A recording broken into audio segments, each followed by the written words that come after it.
One of the things Bethesda must do with Elder Scrolls 6 is very simply learn from their mistakes that they made with Starfield. Now, you all know that I like Starfield, or at least if you've seen my content before and you subscribe to me, you know that I like Starfield.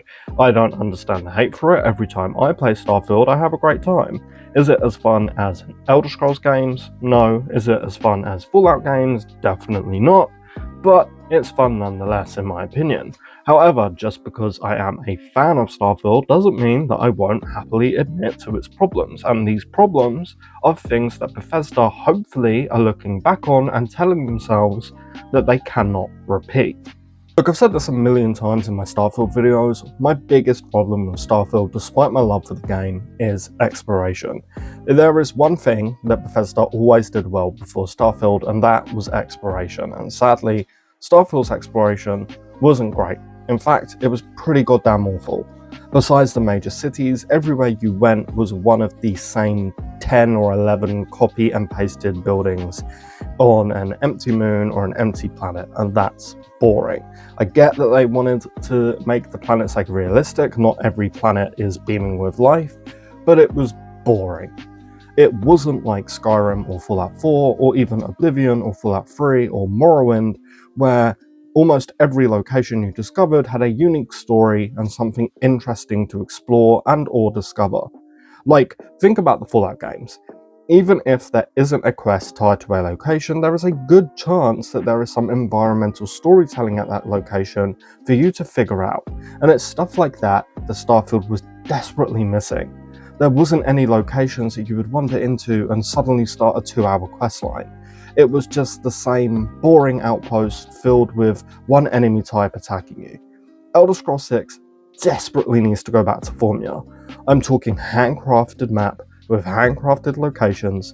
If you saw the video that I made the other day, I mentioned that they could still use procedural generation and procedural generated locations for ocean exploration, as long as the main maps in Elder Scrolls 6 are more in the lines of how Bethesda usually do things, like they did again with Morrowind, Oblivion, Fallout 3, Skyrim, Fallout 4, and even Fallout 76 has an amazing map to explore. And look, Starfield definitely introduced some great new or returning mechanics that I would love to see again in Elder Scrolls 6. Backgrounds and traits, hell yeah, I want that. But they need to feel more important, like how your class and background and race especially feel majorly important in Baldur's Gate 3. Like every other dialogue scene, you're going to get a new option depending on your race, background and class. This is how you make the player character feel more important, and while it's cool in Starfield, they didn't really use it enough. Another returning feature from Starfield that I would love to see in Elder Scrolls 6 is letting your companion talk for you. This is a really cool feature in dialogue where if you have a certain companion with you during the right quest, they can help sort of move the quest along further or even unlock a new way for you to complete said quest, and I want to see that back because that was a really cool feature, but again I feel like it wasn't really used enough.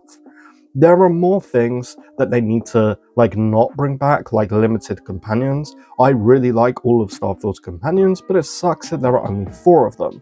And no, those empty, zero personality robotic crew member hires don't count. It is ridiculous, in my opinion, that Starfield only gave us 4 fleshed out companions when Fallout 4 a decade ago gave us 10 of these companions. We really need that Fallout 4 system back, where almost every single companion, with the exception of 2 of them, in Fallout 4's case that being Ada and Dogmeat, have a personality. And also look, as cool as Constellation are, don't tie every single companion to one faction like you did in Starfield with Constellation. It's too limiting.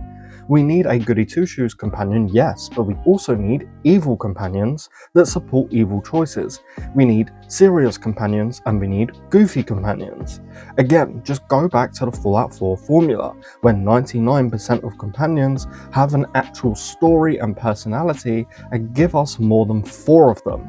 Actually make their personalities wildly different from each other, again like you did in Fallout 4.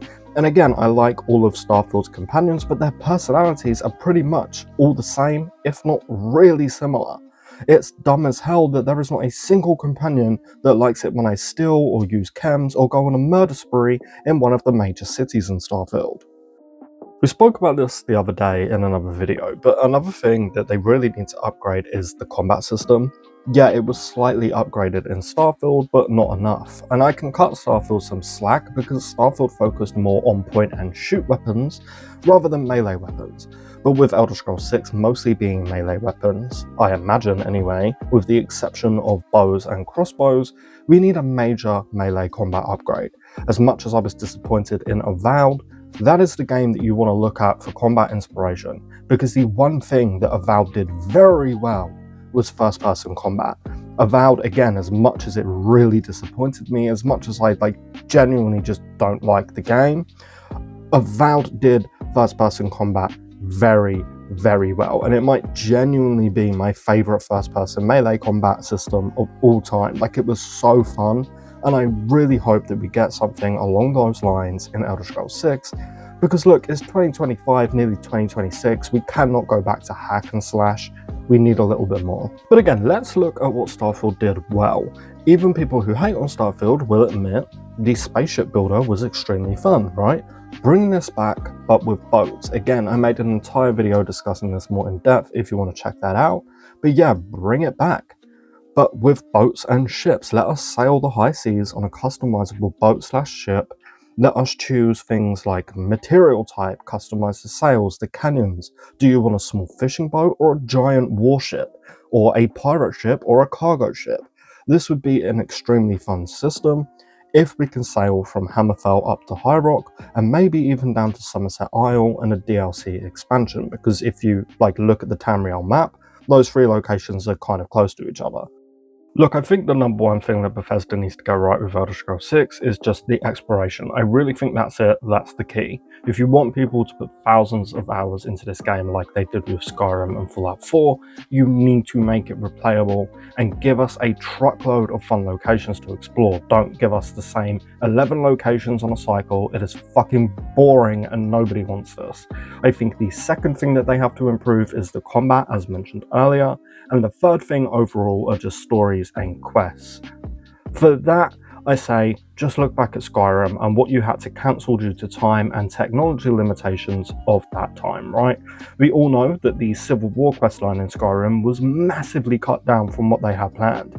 We were originally going to be able to pick exactly which locations to attack, what date and time, how many soldiers to bring. Depending on our choices, we could lose or win the Civil War in Skyrim, no matter who we sided with.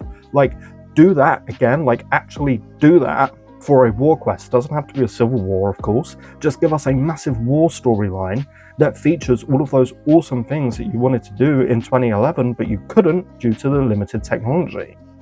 But look, that's my thoughts on what Bethesda need to kind of think about while making the Elder Scrolls 6. What are your thoughts? Let me know in the comments below. If you want to see more content like this, be sure to like the video if you would be so kind, and subscribe if you want to stay up to date on everything Elder Scrolls 6. Lastly, as always, a huge thank you to all of our channel members for their monthly support. It means the world, guys.